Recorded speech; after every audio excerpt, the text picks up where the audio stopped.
नमस्कार साथियों। आज बात आरक्षण के केस में बीएड वर्सेस बीटीसी केस की। जब से छत्तीसगढ़ और मध्य प्रदेश में बीएड के बाहर होने की खबर आई है, तब से अनारक्षित वर्ग और आरक्षित वर्ग दोनों के बीएड अभ्यर्थियों में एक असमंजस का माहौल सा पैदा हो गया है। अनारक्षित वर्ग कह रहा है कि हम 6800 बीएड में से एक भी नए बीएड को ज्वाइनिंग नहीं लेने देंगे। तो आरक्षित वर्ग के लोग भी संशय में हैं कि अगर ये मैटर सामने आ गया तो हम बाहर तो नहीं हो जाएंगे। विभिन्न व्हाट्सएप ग्रुप, फेसबुक, यूट्यूब आदि पर भी लोगों के रिव्यू की बाढ़ सी आ गई है, जिससे एक डर का माहौल सा पैदा हो गया है। सभी एक विशेष नियुक्ति तिथि 11/8/2023 के बाद कोई नई बीएड नियुक्ति नहीं होगी, इसकी बात कर रहे हैं।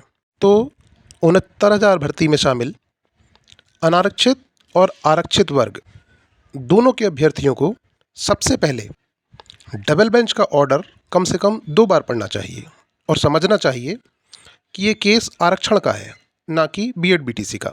और डबल बेंच में भी कुछ बीटीसी साथियों ने एलपी मिश्रा साहब से इसी देवेश शर्मा ऑर्डर की 11/8/2023 के बाद बीएड की जगह बीटीसी को नियुक्ति देने की बात रखवाई थी, जिसको जज साहब ने पूर्णतः इग्नोर करके मुख्य ग्राउंड आरक्षण पर ही ऑर्डर दिया था। और यह बात डबल बेंच ऑर्डर में स्पष्ट रूप से इंगित है।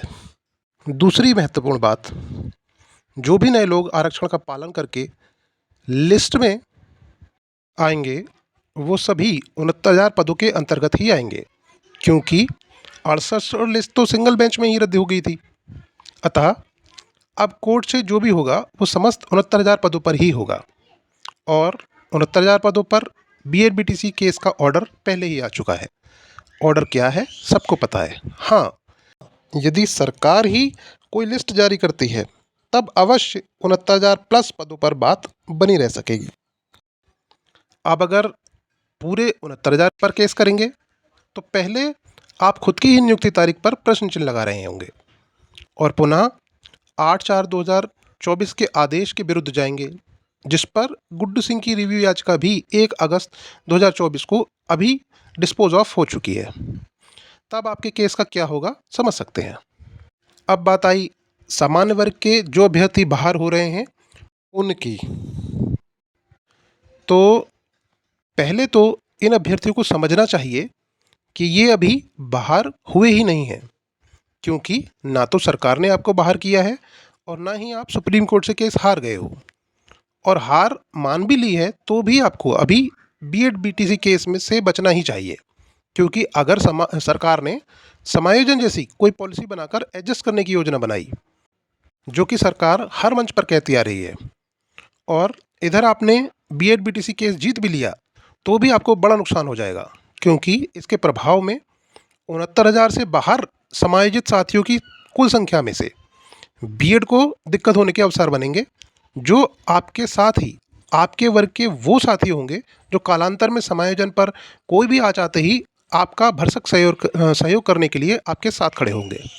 इससे आरक्षित वर्ग को नुकसान हो या ना हो, परंतु आपकी संख्या अवश्य कम हो जाएगी और इस प्रकार संख्या कम होने की दशा में समायोजन पर भी प्रश्न चिन्ह लग सकता है। अतः सामान्य वर्ग में चयनित और बाहर होने के डर से ग्रसित ऐसे अभ्यर्थी जिनका गुणांक काफ़ी कम है, वो किसी भी कीमत पर अपनी नौकरी बचाना चाहते हैं, तो उनके लिए ये बात विशेष रूप से समझना अनिवार्य है कि आरक्षण का केस हारने पर आपके हाथ कुछ नहीं आएगा, क्योंकि नई लिस्ट में जिनकी नियुक्तियां अनारक्षित की सीट पर होनी है वो तो 8/4/2024 के ऑर्डर से कवर्ड हैं। फिर आपको क्या मिलेगा?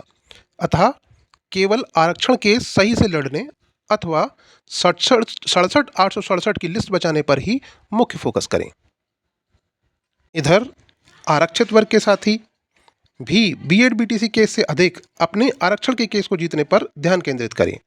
आप डबल बेंच से निसंदेह के जीते हुए हैं, लेकिन अंतिम लड़ाई और ज़्यादा बड़ी और कठिन है।